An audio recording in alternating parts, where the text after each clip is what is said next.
آداب، میں ہوں وسعت اللہ خان، میرے ساتھ ہیں زرار کھوڑو اور شاہزیب جیلانی۔ آج 5 اگست ہے، ہم سب جانتے ہیں۔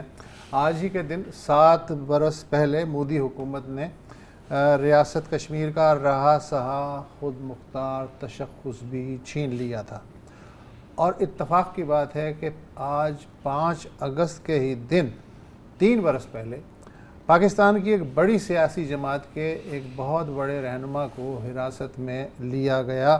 آج کئی مقامات پہ ان کی رہائی کے مطالبے کے لیے لوگ جمع ہوئے اور پولیس سے بھی آنکھ مچولی ہوئی۔ شاہ زیب، آپ کے پاس کیا اطلاع؟ میں آپ کو کچھ پیسے پہلے میں آپ کو بتا سکتا ہوں کہ جی بلکہ پشاور کا تو جلسہ نے دیکھا ہوگا سوشل میڈیا پہ آگے ایسے نہیں، کافی بڑا تھا، ظاہر ہے۔ آپ نام بھی لے سکتے ہیں، عمران خان کے حق میں تھا یار، پتہ نہیں کیا ہو گیا، ہم تصویر نہیں دکھا سکتے، نام لے سکتے ہیں یار، جو جس طرح کے قوانین آ رہے ہیں، روز روز کی ہدایتیں آ رہی ہیں، چلے ٹھیک ہے۔ تو اینی وے آج کراچی شہر کی اگر ہم بات کریں تو ذاتی میرا جو تجربہ یہ تھا کہ آفس پہنچنے میں تھوڑا سا مجھے ٹائم لگا ہے، کیونکہ 1-1.5 گھنٹہ لگ گیا مجھے، کیونکہ کہیں سے جائے نہیں، وہاں سے گیا، وہاں سے گاڑی میں کار۔ اب مجھے نہیں پتا کہ جلسے بڑے تھے یا جلسوں کے اوپر جو ریاکشن تھا وہ زیادہ بڑا تھا، کیونکہ اکثر آپ دیکھتے ہیں کہ جلسہ چھوٹا سا ہوتا ہے، ریاکشن بہت بڑا ہوتا ہے، کنٹینر لگ جاتے ہیں۔ کنٹینرز کی صورت میں پریس کلب کے آس پاس ریاکشن دیکھا، آپ نے ریاکشن کوئی تھا اونچا 20 فٹ کا، 20 فٹ کا ریاکشن تھا، چورس قسم کا۔ ہاں، میں نے بھی اس طرح کے کئی ریاکشن دیکھے ہیں۔ جی شاہ زیب۔ تو نہیں، کراچی شہر آج درم برم تھا، جو میں پورا شام سے ویڈیوز دیکھ رہا ہوں۔ آپ تو چلے، ہمارا جو روٹ ہے وہ اتنا لمبا نہیں ہے دفتر کا، لیکن پورا شہر مفلوج تھا، کیونکہ سرکار نے کو خوف تھا کہ شاید پتہ نہیں پی ٹی آئی کے حمایتی باہر نکلیں گے، کچھ ہوگا، حالانکہ وہ شاید پریس کلب پہ ایک مظاہرہ کرنا چاہ رہے تھے۔ اسی طرح دن بھر ہم نے دیکھا کہ پشاور میں ان کا ایک بہت بڑا جلسہ تھا، وہ نشر نہیں ہوا میڈیا پر۔ میڈیا پہ جو قدغنیں ہیں وہ بڑھتی گئی ہیں، ہمیں پتہ ہے اب فورن میڈیا پہ بھی قدغنیں بڑھ رہی ہیں، ان کو بھی پابند کیا گیا ہے کہ آپ 3 بڑے شہروں کے علاوہ اگر آپ نکلیں گے تو ہمیں بتا کے نکلیں گے، ہماری پرمیشن سے نکلیں گے، ہماری نگرانی میں نکلیں گے۔ تو ہم ایک دیکھ رہے ہیں کہ اوور آل جو ہے ہمارا لوکل میڈیا، تو بہت سارے لوگ ہمیں تنقید کا نشانہ بناتے ہیں کہ یار آپ لوگ تو لیٹ گئے ہیں، آپ تو غلام میڈیا ہیں، آپ ایسا میڈیا ہیں، ہم سنتے ہیں، سر جھکا لیتے ہیں، کیا کریں۔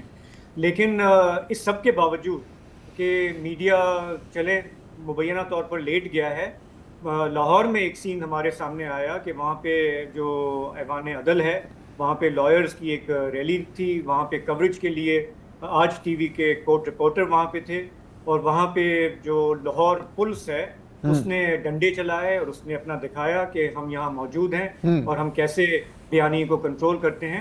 میں چاہتا ہوں کہ پورا ملک دیکھے کہ جب ہم صحافیوں پہ تنقید ہوتی ہے تو ہم دیکھیں کہ ریسیونگ اینڈ پہ ہمارے ساتھ ہوتا کیا ہے۔ جی اچھا، یہ جو ہے نا، یہ لا اینڈ آرڈر کے دائرے میں آتا ہے، لا اینڈ آرڈر۔ آپ نے پولیس جو بھی ہے پہلے دکھا دیں، وہ دیکھ رہے ہیں، پولیس کا جو یاد فرمایا آپ نے، تو مجھے اس سے اچانک یاد آیا کہ پنجاب میں جب سے مریم نواز صاحبہ کی حکومت آئی ہے، اس کا مسلسل دعویٰ ہے کہ لا اینڈ آرڈر پہلے سے کہیں بہتر ہے، اور سارا کریڈٹ جو ہے وہ پنجاب پولیس کی ری آرگنائزیشن اور ڈسپلن کو جاتا ہے۔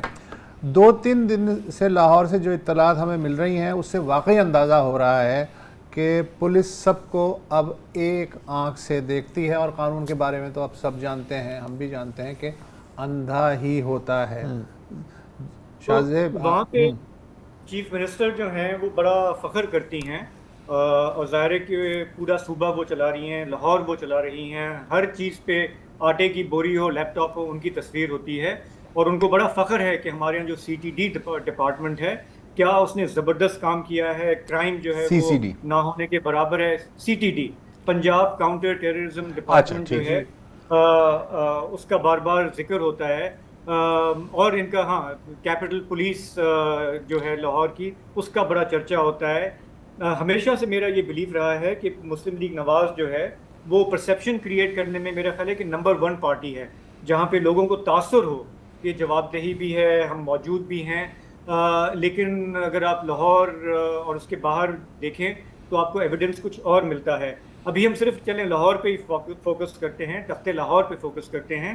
جیسے ابھی وسعت نے بھی کہا، پچھلے 2-4 دنوں میں بہت زیادہ تشویشناک خبریں سامنے آئی ہیں پہلا کیس تو ہم نے دیکھا کہ ایک غازی آباد پولیس اسٹیشن کی حدود میں آیا، جہاں پر ایک 20 سالہ خاتون کو الیجڈلی ایک اسسٹنٹ سب انسپیکٹر سادہ کپڑوں میں وہ اپنے گھر سے نکل گئی تھی، انہیں وہ پولیس اسٹیشن لے کر آیا، وہاں پہ بعد میں پتہ چلا کہ ان کا ریپ کیا گیا ہے۔ جب وہ اپنے گھر پہنچی، انہوں نے اپنے گھر والوں کو بتایا، FIR لانچ ہوئی، اور پھر DIG جو ہیں وہاں پہ فیصل کامران، بڑے پھرتیلے DIG ہیں لاہور کے، انہوں نے پورا عملہ جو ہے کوئی 70+ جو ہے اس تھانے کے، انہوں نے جی ترنت ایک کارروائی کر کے انہیں سسپینڈ کیا۔ انہوں نے کہا کہ ابھی ہم اس کی انکوائری کریں گے، دیکھیں گے کہ یہ کیسے جو ہے بغیر کسی فیمیل کانسٹیبل کے یہ خاتون کو یہاں پر لے کر آیا سب انسپیکٹر۔ ابھی انہوں نے کہا ہے کہ لگتا یہ ہے کہ شاید وہ اکیلا بندہ ہی اس میں انوالو تھا، لیکن ابھی اس کی قانونی کارروائی چل ہی رہی تھی کہ دوسری ایک خبر آ گئی جس میں 2 ینگ خواتین جن پر الزام لگا کہ وہ چورنیاں ہیں، انہوں نے کہیں پہ کوئی چوری کی کوشش کی، کہیں پہ کوئی گولڈ اٹھایا، وہاں پہ وہ پکڑی گئیں، لوگوں نے مار پیٹ کے انہیں پولیس کے حوالے کیا۔ پولیس کے پاس جب وہ پہنچی تو اس کے بعد پراسرار طریقے سے ان کی وہاں پہ موت ہو گئی۔ پولیس کا یہ کہنا ہے کہ جی یہ نشہ کرتی تھیں، اوور ڈوز ہو گیا، اور 2 الگ الگ تھانے میں ان کی اموات ہوئی، ہم نے ایمبولینس بلائی، ہاسپٹل جاتے ہوئے ان کی جو ہے موت واقع ہو گئی۔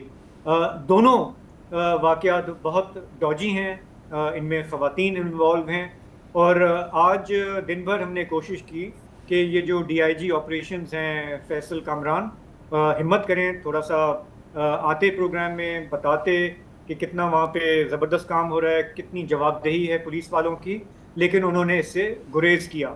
باقی میڈیا سے انہوں نے بات کیا ہے، میں نے دیکھا ہے، ڈان سے بھی بات کی، گارڈین سے بھی بات کی، لیکن وہ ہمارے پروگرام پہ آنے سے انہوں نے گریز کیا۔ تو پھر ہم نے کہا کہ ہم ذرا سا کراچی سے بیٹھ کے تو ہم بڑی تعریفیں سنتے ہیں لاہور کی اور پنجاب کی، کیوں نہ ہم چلیں لاہور، اور ہمارے جو کرائم رپورٹر ہیں جو دن رات بیچارے بھاگ دوڑ کرتے رہتے ہیں، یہ خبریں لاتے رہتے ہیں، وسیم ریاض، وہ اس وقت فون لائن پہ ہمیں جوائن کر رہے ہیں۔ وسیم، ایک تو ہے پرسیپشن، دوسرا ہوتی ہے ریالٹی۔ ابھی میں دیکھ رہا تھا پولیس کے اپنے فگرز جو چند دن پہلے رپورٹ ہوئے ہیں، اس میں تو یہ کہا جا رہا ہے کہ کرائمز اگینسٹ ویمن جو ہے، خواتین کے خلاف جرائم، صرف اس سال کے پہلے 6 ماہ میں کوئی 20,000 سے زائد کیسز رپورٹ ہوئے ہیں، جن میں ریپ کے کیسز جو ہیں وہ لگ بھگ 4,500 کے قریب ریکارڈ ہوئے ہیں۔ گینگ ریپ کی اگر میں بات کروں تو پہلے 6 ماہ میں پنجاب میں 940 کیسز وہاں پہ رپورٹ ہوئے ہیں، اور ابھی جو لوگ اس کو اسٹڈی کرتے ہیں وہ کہہ رہے ہیں کہ ٹرینڈ یہ لگ رہا ہے کہ 2025 کی نسبت یہ جو جس ریٹ پہ یہ کرائم ہو رہے ہیں خواتین کے خلاف یا ویسے بھی، یہ پچھلے سال کو سرپاس کر جائے گا۔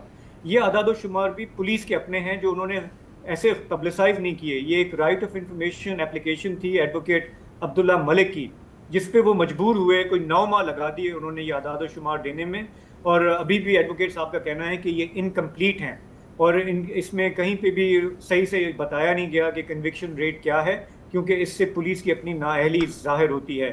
آپ تھوڑا سا روشنی ڈالیں گے کہ جو کراچی میں یا باقی ملک میں ایک تاثر پھیلایا جاتا ہے پنجاب گورنمنٹ کی طرف سے کہ صورتحال ہے کیا کرائم کی عمومی طور پہ اور خواتین کے خلاف جرائم کی اسپیسیفکلی؟ اچھا دیکھیں، آپ نے پیچھے 2 مین کیسز جو اس کی بات کی، جس میں تھانہ غازی آباد کا ایک کیس ہے جس میں تھانے کے اندر ایک لڑکی کے ساتھ جو ذہنی معذور ہے اس کے ساتھ زیادتی کی گئی، اور وہ بھی ایک تھانے دار نے زیادتی کی۔ اس کے علاوہ 2 لڑکیاں جن کو چوری کے الزام میں جو ہے وہ تھانے میں جایا گیا اور پھر وہاں جا کر ان کی بھی ہلاکت ہوئی۔ لیکن اس کے ساتھ ایک اور کیس بھی پیچھے رپورٹ ہوا ہے جو بڑا ہائی لائٹ ہوا ہے، جس میں PTI کے رہنما عبداللہ طاہر کا قتل ہے، اور اس میں سب سے اہم بات یہ ہے کہ یہاں لاہور میں خاص طور پر، کیونکہ لاہور کیپٹل سٹی ہے اور یہاں پر ساری مشینری بھی ہے اور وزیر اعلیٰ کا اپنا گھر بھی یہاں پر ہے، تو یہ دعویٰ کیا جاتا ہے کہ لاہور کا کرائم جو ہے وہ نیچے ہے۔ لیکن آپ کرائم سین کو دیکھیں تو آپ کو اندازہ ہوگا کہ شوٹر ابھی بھی موجود ہیں، اور شوٹرز نے اس کلینک کے اندر جا کر جو PTI کے رہنما عبداللہ طاہر ہیں ان کو گولیاں مار کر قتل کیا۔ یہ ایک چیز۔ اس کے بعد آپ نے جو بات کی خواتین کے حوالے سے، بالکل خواتین کے کیسز میں اضافہ جو ہے وہ دیکھا جاتا ہے، ہر سال اس میں اضافہ جو ہے وہ ہوتا ہے، لیکن اس میں پولیس کا جو موقف ہے وہ یہ ہے کہ پولیس ایسا کوئی بھی انسیڈنٹ جب رپورٹ ہوتا ہے تو اس کو تفتیش کیے بغیر جو ہے وہ فوری طور پر اس کی ایف آئی آر جو ہے وہ رجسٹر کر دی جاتی ہے. لیکن بعد میں جب پتہ چلتا ہے کہ یہ کیس جو ہے وہ فیک ہے, جس کو ذاتی مقصد کے لیے یا کسی کو پھنسانے کے لیے یا پیسے نکلوانے کے لیے جو ہے وہ استعمال کیا گیا ہے, اس لیے کیس میں اس نوعیت کے کیس یا مقدمات درج کرنے میں کچھ ترمیم کی جو ہے وہ ضرورت ہے, جس کے لیے قانون جو ہے وہ بنانا چاہیے. لیکن قانون نہ ہونے کی وجہ سے ایسے کیسز جو ہے وہ بڑھتے جا رہے ہیں اور ان میں اضافہ جو ہے وہ دیکھنے میں آ رہا ہے. اچھا وسیم, یہ جو اگر ہم غازی آباد والی کیس کی بات کریں تو ایک وقت تھا جب پاکستان میں کسٹوڈیل ریپ کی جو رپورٹس تھی وہ مطلب مہینے میں کئی اس طرح کی رپورٹس آتی تھی, پھر یہ معاملہ کافی حد تک کنٹرول میں آ گیا تھا, بلکہ 2022 میں نومبر 2022 میں پاکستان نے torture and custodial death prevention act منظور کیا. ظاہر ہے کہ ای یو اور جی ایس پی پلس کی ایک یہ کنڈیشن بھی تھی, آبلیگیشن بھی تھی, اور اس کے تحت کسی بھی خاتون کو ایک میل پولیس افسر حراست میں نہیں رکھ سکتا, کسی فیمیل آفیسر کا وہاں پر موجود ہونا لازمی تھا. اب ہم دیکھ رہے ہیں کہ غازی آباد والے کیس میں ظاہر ہے اس کی وائلیشن ہوئی ہے. کس حد تک اس ایس او پی کو فالو کیا جاتا ہے؟ آپ کے ملزموں کو گرفتار کرنا ہے تو اس کے لیے ایس او پیز ہیں, لیکن جس لڑکی کو تھانے لایا گیا وہ تو کسی کیس میں مطلوب ہی نہیں تھی. جی ٹھیک ہے نا, اس کو اے ایس آئی وہاں پر بتایا ہی جاتا ہے کہ وہ اے ایس آئی صاحب وہاں پر سول کپڑوں میں گئے ہیں, اس لڑکی کو موٹر سائیکل پہ بٹھایا ہے اور پھر ان کو لے کر تھانے آئے ہیں. تو اس دوران جو سنتری جو پولیس اہلکار دروازے پہ ڈیوٹی کرتا ہے اس نے ہی ان سے پوچھا ہے کہ یہ لڑکی کون ہے, تو انہوں نے بتایا کہ جی یہ ایک ملزمہ ہے جس سے میں تفتیش کرنے کے لیے اس کو تھانے لے کے آیا. تو جب وہ تھانے لے کے آیا پھر 6 سے 7 گھنٹے وہ لڑکی اس تفتیشی کمرے میں جو ہے وہ اس کے ساتھ رہتی ہے, اور اس کے بعد دوبارہ وہ اے ایس آئی اس کو گھر چھوڑ آتا ہے. اور اس دوران سارے اس عمل میں اس کے جو گھر والے ہیں وہ تھانوں کے چکر لگاتے رہتے ہیں. ان کا کہنا تھا کہ انہوں نے کوئی تھانہ نہیں چھوڑا اپنے آس پاس کا, 3 مختلف تھانوں میں ان میں دھرم پورہ, مصطفیٰ آباد تھانہ ہے, ہربنس پورہ تھانہ ہے, اور پھر یہ غازی آباد جو ان کا متعلقہ تھانہ, یہاں پہ بھی وہ گئے لیکن کسی نے بھی ان کی بات جو ہے وہ نہیں سنی. تو جو ایس او پیز ہیں وہ بالکل واضح ہیں کہ پولیس نے کسی بھی خاتون ملزمہ کو گرفتار کرنا ہے تو اس کے لیے ساتھ لیڈی کانسٹیبل کا ہونا جو ہے وہ ضروری ہے. تفتیش کرنی ہے تو لیڈی کانسٹیبل یا لیڈی آفیسر کا ہونا جو ہے وہ ضروری ہے. آپ تھانے میں کسی بھی خاتون کو رکھ نہیں سکتے. لاہور میں خواتین کے لیے ایک الگ سے police station, woman police station کے نام سے جو ہے وہ قائم ہے. آپ نے کسی بھی خاتون کو رات اگر اپنی کسٹڈی میں رکھنا ہے تو آپ کو اس کو وومن پولیس اسٹیشن منتقل کرنا ہوگا. لیکن یہاں پر ایس او پیز کی خلاف ورزی جو ہے وہ بالکل چلتی ہے اور ہوتی ہے. اور آپ کے سامنے یہ ایک افسوسناک واقعہ ہے, تھانے کی 4 دیواری کے اندر ایک لڑکی کی جو عزت ہے وہ پامال کی گئی ہے. اچھا یہ بات وسیم, میں یہ جاننا چاہ رہا ہوں, یہ جو ہم ایس او پیز کی بات کرتے ہیں وہ اس لیے تھوڑا سا مذائقہ خیز ہو جاتا ہے کیونکہ جب آپ پولیس ڈپارٹمنٹ کو ایک کھلا ہاتھ دیں گے کہ مجھے بس کسی بھی طرح سے مجھے کرائم کم کر کے دو, اس کے لیے چاہے بندہ پھٹکانا ہو, اس کو ٹانگ میں گول نہیں مارنی ہو, اس کے ٹیسٹیکلز میں گول نہیں ماری ہو, آپ کو کھلی چھوٹ ہے, مجھے بس کرائم کم کر کے دیں. جب آپ اس طرح سے لے کے چلیں گے تو پھر تو میرا خیال ہے کہ ایس او پیز وغیرہ تو ارریلیونٹ ہو جاتے ہیں نا. چاہے وہ آپ نے ایک پیرلل اسٹرکچر بنا دیا ہو پولیس کے اندر صرف یہ تاثر دینے کے لیے کہ اب 0 ٹالرنس ہے, کوئی پروسیس فالو نہ ہو, آپ جس کو بھی آپ نے ملزم سمجھا ہے اس کو آپ پھڑکا دیں, تو پھر یہ تو سلسلہ جو ہے وہ خواتین پولیس اسٹیشن باقی ایس او پیز کہاں جا کے وہ اس کی پھر امپلیمنٹیشن ہوگی. دیکھیں آپ کی بات ٹھیک ہے, آپ خواتین ایک الگ ایشو ہے اور جو کرمنل ہے ان کے ساتھ جو پولیس کا جو رویہ ہے وہ ایک الگ ایشو ہے. اس کے لیے آپ میرے خیال سے سی سی ڈی کے طرف اشارہ جو ہے وہ کر رہی ہیں, جو کرائم کنٹرول ڈپارٹمنٹ جو ہے وہ بنایا گیا ہے. آپ بالکل ٹھیک کہہ رہے ہیں, جو سی سی ڈی نے جو اقدامات شروع کیے ہیں, جو ماورا عدالت جو انہوں نے قتل شروع کیے ہیں, بالکل غلط ہیں, ایسے نہیں ہونے چاہیے. ہمارے یہاں عدالتیں موجود ہیں, کرمنلز کو گرفتار کرنا چاہیے اور عدالتوں میں جو ہے وہ پیش کرنا چاہیے. لیکن اس کے برعکس ہم نے دیکھا ہے کہ بے تحاشا پولیس مقابلے ہوئے لاہور میں, پنجاب بھر میں 1000 سے زائد پولیس مقابلے جو ہے وہ رپورٹ ہوئے. اور اس کے بعد سی سی ڈی اور پھر پنجاب حکومت بھی یہ کریڈٹ لیتی ہے کہ نہ صرف لاہور بلکہ پنجاب بھر میں کرائم کی شرح جو ہے وہ کم ہوئی ہے, اور کئی اضلاع تو ایسے ہیں جہاں کرائم 0 ہو گیا ہے. تو دوسری بات یہ کہ پولیس کو بالکل با اختیار کیا گیا ہے, وہ جو چاہے کرتی پھرتی ہے اور جو چاہے جس کو مرضی جو ہے وہ اٹھا, لیکن قانون غریب کے لیے الگ نظر آتا ہے اور امیر کے لیے الگ نظر آتا ہے. حالیہ کچھ کیسوں میں ہم نے دیکھا کہ جو امیر ہیں، یعنی کہ یہ کہہ سکتے ہیں کہ جو قانون ہے وہ ایک مکڑی کا جالا ہے جس میں کمزور جو ہے وہ پھنس جاتا ہے اور جو طاقتور ہے وہ اس میں سے نکل جاتا ہے. وہ تو ہم نے دیکھ لیا نا آج، کورٹ رپورٹر کو جس طرح سے مارتے پیٹتے ہوئے لے گئے ہیں پولیس والے. آپ کے خیال میں کوئی ان سے جواب دہی ہوگی، کوئی کارروائی ہوگی، بس یا ہم مذمتی بیان دے کے پھر ہم آگے بڑھ جائیں گے؟ دیکھیں بالکل آج کیونکہ لاہور میں D I G operation Faisal Kamran کے ساتھ ایک میٹنگ بھی تھی اسی حوالے سے، تو وہاں پر جو لاہور پریس کلب کے صدر ہیں وہ بھی موجود تھے، تو ان کے سامنے یہ معاملہ جو ہے وہ ٹیک اپ کیا گیا ہے، جس پر ان کو کہنا تھا کہ جو ذمہ داران ہیں ان کے خلاف انکوائری جو ہے وہ شروع کر دی گئی ہے اور جو متعلقہ ایس پی ہیں ان کو یہ ہدایت کی گئی ہے کہ وہ فی الفور اس پر انکوائری کریں. خیر جو ہونا تھا وہ تو ہو گیا، اب انکوائریاں تو سارا آپ بہتر سمجھتے ہیں کہ وہ اس معاملے کو دبانے کے لیے جو وہ کی جاتی ہیں. غازی آباد والا معاملہ بھی ایسے ہی ہے، پہلے اس کے والد کی بات نہیں سنی جا رہی تھی، لیکن جیسے ہی معاملہ افسران تک پہنچا تو پھر جب انہوں نے دیکھا کہ ان کی کرسیاں خطرے میں پڑ سکتی ہیں تو انہوں نے پھر فوری بڑی پھرتیاں دکھائی. ڈی آئی جی انویسٹیگیشن نے فوری طور پر ایف آئی آر کے حکم دیا. ایف آئی آر کا حکم دینے کے بعد ساتھ ہی اس کا ایس آئی کو گرفتار بھی کروا دیا. اس کے بعد پھر ڈی آئی جی فیصل کامران نے جو ہے وہ انٹری ڈالی اور انہوں نے پھر پورا تھانہ ہی ایس ایچ او سمیت، جن میں 2 سب انسپیکٹر، 8 اے ایس آئی اور سمیت 78 اہلکار تھے، جن کو وہاں سے کلوز ٹو لائن کیا گیا. پھر وہاں نیا ایک ایس ایچ او اور نیا عملہ سارا جو ہے وہ فوری طور پر وہاں پر بھجوایا گیا. جی ٹھیک ہے، ایک وقفہ لیتے ہیں، بات جاری رہے گی. Welcome back. میر رضا علی خان کی موت کے کیس کے بارے میں اگر ہم بات کریں تو آج کراچی میئر مرتضی وہاب صاحب کی ملاقات ہوئی کراچی پولیس کے اعلیٰ افسران کے ساتھ، جنہوں نے ان کو ایشورنس دی کہ ابھی بھی تحقیقات جاری ہیں اور ان کو بہت دھیان سے کیری آؤٹ کیا جا رہا ہے. اور اس وقت ایک اور بیان بھی آتا ہے کراچی پولیس چیف کی جانب سے، جو کہتے ہیں کہ اگر میر رضا کہ فیملی اصرار کرتی ہے تو میڈیکل ایگزامینیشن دوبارہ بھی کی جا سکتی ہے، یعنی کہ ایک نیا پوسٹ مارٹم کیا جا سکتا ہے. یہ بیان اور یہ ملاقات یہ اس وقت ہو رہی ہیں جب M L O medico legal افسر کی جو ابتدائی رپورٹ ہے اس میں جو ممکنہ خامیاں ہیں، جو لیپسز ہیں، ان کی نشاندہی chief police surgeon doctor Sumaiya Tariq نے خود کی ہیں. کل رات شاہ زیب خانزادہ کے شو جیو نیوز پر ایک بہت ہی تفصیلی شو کیا تھا. میر رضا کی عمر 25 سال کی تھی. وہ ایک بزنس مین اور انٹرپرینیور تھے، مشہور ڈیزرٹ فرینچائز وافلکس کے مالک تھے، اور 28 جولائی کو صبح تقریباً 3:30 بجے وہ اپنے بہات آباد کی دکان سے جاتے ہیں اپنے گھر. وہاں پر سی سی ٹی وی میں فوٹیج میں واضح ہوتا ہے کہ وہ اپنی گارڈ کی جوتیس بور کی پستول ہے وہ اپنے دکان سے لیتے ہیں، گھر جاتے ہیں.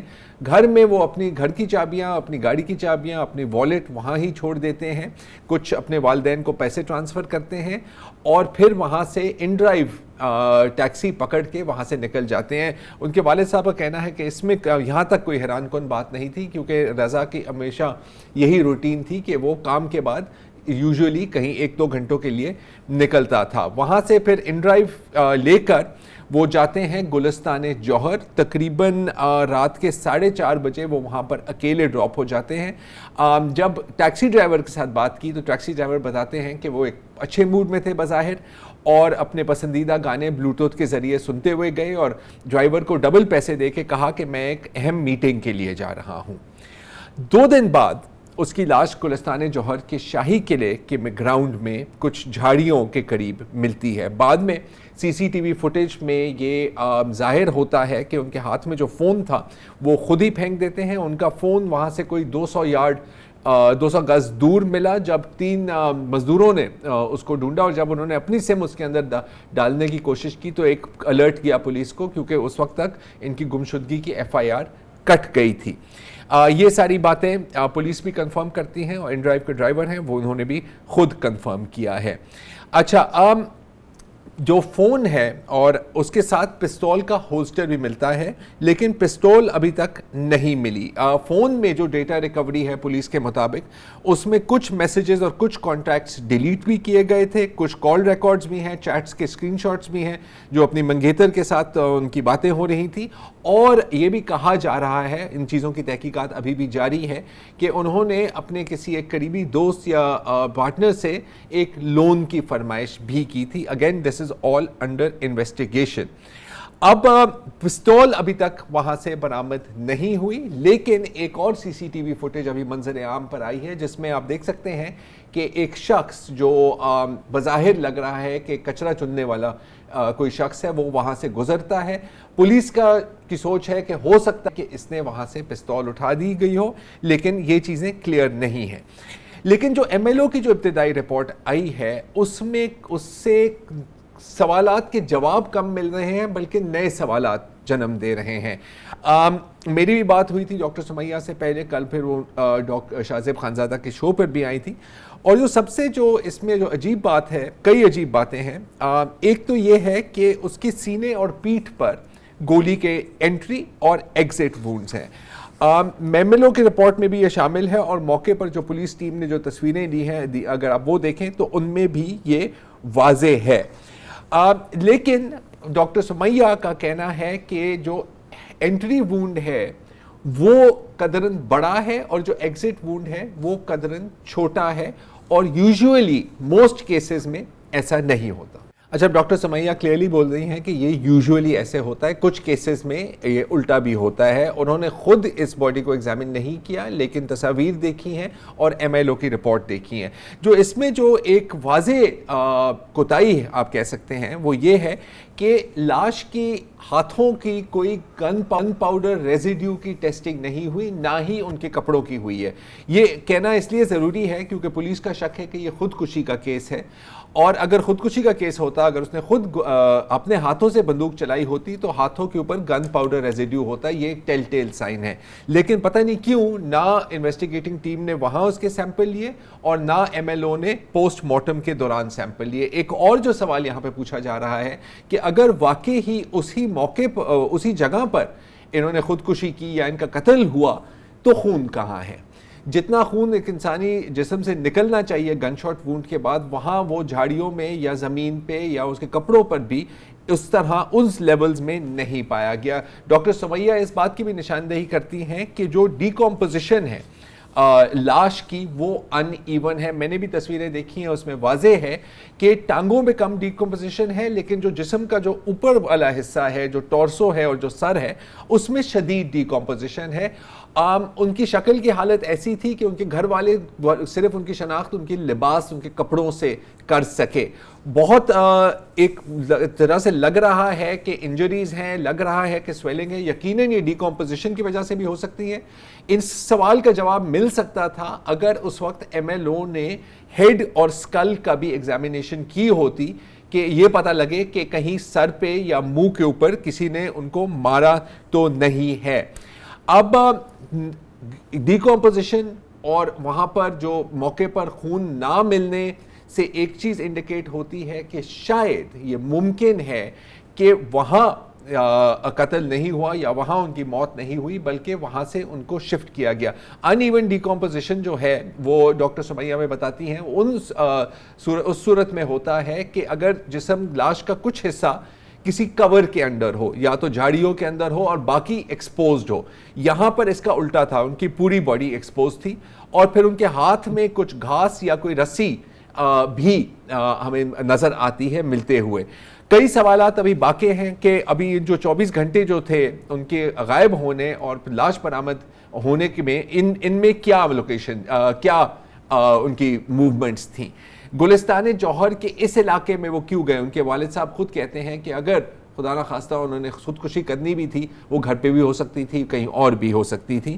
پھر جو پولیس کی جو انویسٹیگیشن ہے وہ ایک ڈائریکشن یہ بھی ہے کہ شاید وہ پریشان تھے، ان کے کوئی مالی اور معاشی معاملات بہت اچھے نہیں تھے، کئی لاسز ہوئے تھے. ابھی اس پہ ہمیں پوری رزلٹ نہیں ملا، لیکن یہ سوال پوچھنا ضروری ہے کہ جن گن شاٹ ریزیڈیو، گن پاؤڈر ریزیڈیو اور سکن کے سوابز وہاں پر کیوں نہیں لیے گئے. ابھی ہمیں پتہ لگا ہے کہ دوبارہ یہ سوالات پوچھے گئے ہیں ایم ایل او سے، کچھ دن کے بعد ان کا بھی جواب آئے گا. اور اب جو یہ چیزیں سامنے آ رہی ہیں، شاید اس وقت یہی بہتر ہوگا کہ اس کیس کو ایک بار پھر ایگزامن کیا جائے.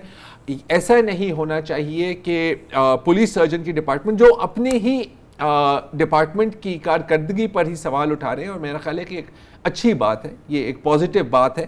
ایک ٹگ آف وار نہیں یہاں پر بننی چاہیے. پولیس ڈپارٹمنٹ اور پولیس سرجن کے آفس کے بیچ، کیونکہ وہ مل کر ہی ایسے جرائم کو سالو کر سکتے ہیں اور اس طرح کی کیس کی انویسٹیگیشن کر سکتے ہیں۔ یہ ہے ابھی تک کی معلومات۔ امید ہے کہ اس کو دوبارہ ایگزامن کیا جائے گا۔ لگ ایسا رہا ہے کہ اس کو پہلے انیشلی ایک معمولی موت کی طرح ٹریٹ کیا جا رہا تھا اور اسی لیے شاید یہ ساری تحقیقات نہیں ہوئی، لیکن ابھی بھی وقت ہے اور یقیناً میر رضا کی فیملی کا اصرار یہی ہے کہ اس کو ایک ہومیسائیڈ کی طرح ٹریٹ کیا جائے اور انویسٹیگیٹ کیا جائے۔ ایک وقفہ لیں۔ Welcome back. Committee to protect journalist CPJ کے مطابق 2008 سے 2017 تک صرف پاکستان میں ہی 85 صحافی یا میڈیا پرسنز قتل ہوئے، ان میں سے لگ بھگ آدھے یعنی 42 صحافی بلوچستان میں مارے گئے۔ بلوچستان یونین آف جرنلسٹ نے ان اعداد و شمار کی تصدیق کی ہے۔ 42 صحافیوں کے کم از کم 42 قاتل تو ہوں گے، اب تک ایک بھی نہیں پکڑا گیا۔ سب سے زیادہ کوئٹہ میں اس عرصے میں قتل ہوئے یعنی 13، خوزدار میں 10 صحافی قتل ہوئے، ان میں سے 3 خوزدار پریس کلب کے صدر بھی رہ چکے ہیں۔ خوزدار پریس کلب کو 4 سال کے لیے تالا لگ چکا تھا۔ تربت میں اس عرصے میں 6، قلات، پنجگور، واشق اور حب میں 2 اور گوادر، آوران، ڈیرہ لائیار اور بارکھان میں 1 صحافی مارا گیا۔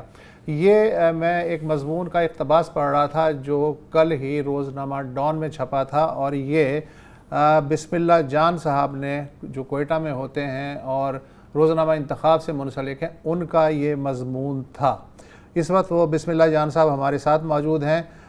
یہ میں جاننا چاہتا ہوں کہ بلوچستان میں کیا صرف لا اینڈ آرڈر، دہشت گردی اور جبری اغوا کی رپورٹنگ ہی جان لیوا ہو سکتی ہے، یا کسی بھی موضوع پہ خبر فائل کرنے سے پہلے صحافی کو 10 بار سوچنا پڑتا ہے؟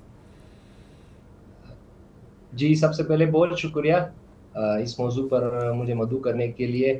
بلوچستان میں صحافت کی صورتحال اسد اللہ خان صاحب، شاہ زیب جیلانی اور ذرا کروڑوں سے زیادہ کون جانتا ہوگا، لیکن میں اپنے تجربات ہی شیئر کر سکتا ہوں۔ جیسا اسد اللہ خان صاحب نے کہا کہ صرف جو لا اینڈ آرڈر سچویشن پہ نہیں، جو دیگر موضوع پہ بھی یہاں پہ بلوچستان میں جو ہے وہ صحافی بات نہیں کر سکتے۔ اس آرٹیکل میں بھی میں نے ایک جگہ مینشن کیا کہ سوراب کا ایک رپورٹر ہے، وہ جب اس نے ایک رپورٹ کیا تھا کہ ایک اسکول کو جو ہے وہ اس میں تبدیل کیا گیا تھا، مویشی منڈی میں تبدیل کیا گیا تھا، تو اس نے وہ رپورٹ کیا تھا تو اس کی والد کی جو ہے وہ سیلری کو روک دیا گیا تھا اور اس کو ایجوکیشن ڈپارٹمنٹ کو لایا گیا تھا اور اسے مطالبہ کیا گیا تھا کہ آپ کے بیٹے نے جو خبر چلائی، آپ اس پر جو ہے وہ بیٹے سے کہیں کہ وہ معافی مانگے یا وہ خبر واپس لے لیں۔ تو بلوچستان میں جو ہے جس طرح پہلے بھی صورتحال کچھ آئیڈیل نہیں تھی، لیکن اب بھی جو صورتحال ہے وہ تھوڑی زیادہ خطرناک ہو چکی ہے۔ وہ اس کی وجہ یہ ہے کہ صحافی جو ہے وہ اس نے اب بات کرنا چھوڑ دیا، اس نے اب رپورٹ کرنا چھوڑ دیا۔ اگر یہ کہا جائے کہ بلوچستان میں جو ہے وہ صحافت کو خاموش ہو چکی ہے یا خاموش کرائی گئی ہے تو غلط نہیں ہوگا۔ اچھا، آپ نے اپنے آرٹیکل میں لکھا ہے کہ اب پریس ریلیز پہ ہی گزارا ہے، صحافی جو ہے اسی کو کرتے ہیں۔ پھر آپ کے آرٹیکل میں یہ بھی ہے کہ بہت بڑے حصے میں صوبے کے موبائل انٹرنیٹ سروس جو ہے وہ معطل ہے۔ آپ نے بتایا کہ پنجگور میں موبائل انٹرنیٹ سروس 2022 سے معطل ہے، ستمبر 2025 میں صرف 10 دن کے لیے بحال ہوئی تھی۔ وزیر اعلیٰ سرفراز بگٹی کے آبائی علاقے ڈیرہ بگٹی میں 3G اور 4G سروس 2 سال سے غائب ہے۔ گزشتہ برس پورے صوبے میں انٹرنیٹ لگ بھگ 1 ماہ بند رہا۔ تو یہ جو انٹرنیٹ سروس معطل ہونا ہے، یہ بھی ایک طرح سے صحافیوں کو سیکیور کرتا ہے نا، کہ نہ انٹرنیٹ ہوگا، نہ خبر فائل کرنی پڑے گی، نہ جان جائے گی۔ مطلب یہ تو ہے کہ صحافی جو ہے وہ اپنی پروٹیکشن کے لیے یہ صحیح رہے گا کہ نہ وہ رپورٹ کرے گا، نہ وہ خبر دے گا، نہ انٹرنیٹ ہوگی، نہ کوئی مسئلہ ہوگا۔ تو وزیر اعلیٰ بھی یہی کہتا ہے کہ انٹرنیٹ کے بغیر بھی تو ہم رہ سکتے ہیں۔ 4G جو ہے وہ ملیٹنٹ استعمال کرتے ہیں۔ صرف ڈیرہ بگٹی میں جو ہے مجھے بار بار میسیجیں آتی ہے کہ یہاں پہ ہمارا انٹرنیٹ نہیں ہے، آپ یہ مسئلہ اٹھائے۔ جب سے وزیر اعلیٰ نے عہدہ سنبھالا ہے وہاں کی انٹرنیٹ معطل ہو چکی ہے۔ پنجگور میں تو کبھی کبھی ایسا بھی ہوتا ہے کہ وہاں پہ جو موبائل سروس ہے وہ بھی کبھی کبھی معطل کی جاتی ہے۔ تو انٹرنیٹ سروس سے صرف جو ہے عام شہری متاثر نہیں ہوتا ہے، اس سے صحافی بھی متاثر ہوتا ہے، کیونکہ صحافی نے کام کرنا ہوتا ہے، اس نے اداروں کو اپنی چیزیں بھیجنی ہوتی ہے۔ اچھا آج کی تاریخ میں کہاں کہاں انٹرنیٹ زندہ ہے بلوچستان میں؟